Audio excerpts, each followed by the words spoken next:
Hello and welcome. I'm Danette Kabunda, and joining me today for a very special interview is Edie Summers. She's the author of The Memory of Health, A Journey to Wellbeing. She has close to 30 years experience as a wellness professional, and her book is a guide to well-being and helps people improve their energy and resilience, even in the face of great adversity. Thanks so much for being with us, Edie. Hi, Dana. Thank you so much for having me here. I really appreciate it. So, Edie, how can someone begin to feel more hopeful, even if they've been through a difficult health or life event? Yeah, I really appreciate this question. I really did want to address hope because I feel like we need more hope these days.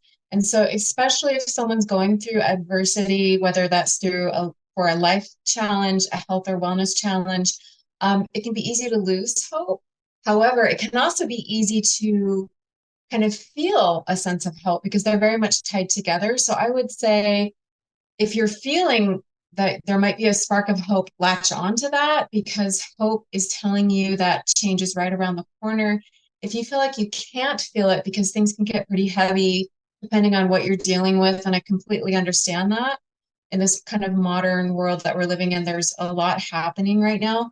I would say try to encourage yourself to know and remember that hope is always there. I like to think of it as like a spark of light.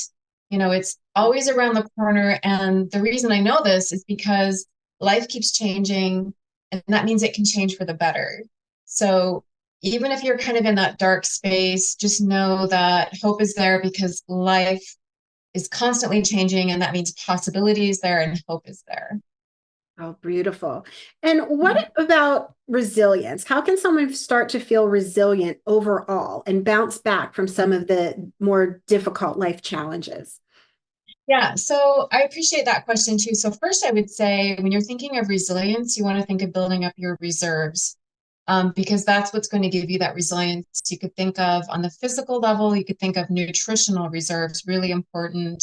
Really love yourself enough to take care of yourself. And also, you could practice more self-care, more downtime. That's going to build up your reserves. But you could also think of it in terms of hope, for your spirit, feed yourself that sense of hope and really seek out connection that can help you to build up your reserves. We're very much social beings, so you could think of building up your reserves on many levels. If you're a spiritually oriented person, you could build up your reserves on that level.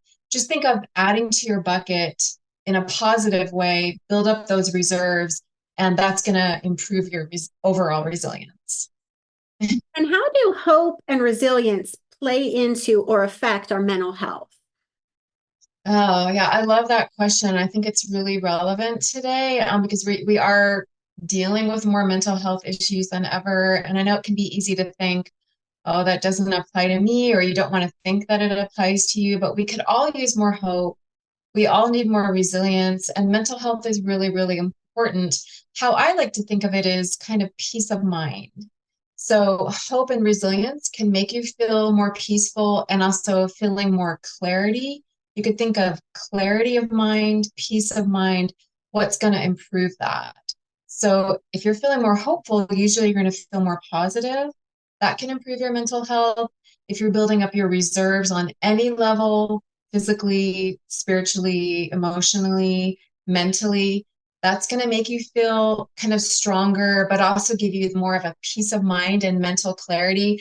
And if you're thinking of tactics that you can do, a couple of them are I love meditation that can kind of calm your mind and get you out of that fear state.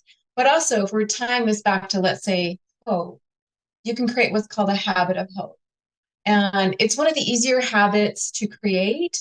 You just want to practice looking for the positive, feeling more optimistic, and try to make it a habit, a way of looking at the world and looking at your life and yourself. That could also help to improve your mental health if you can look at life and yourself from a more positive angle. So there's a lot we can do, but those are some of the tips that I have today.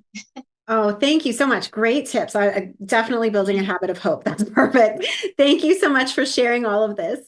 To learn more about Edie, her book, and all of her projects, please visit her website at ediesummers.com. Thank you again. Thank you, Danette. I really appreciate you having me here.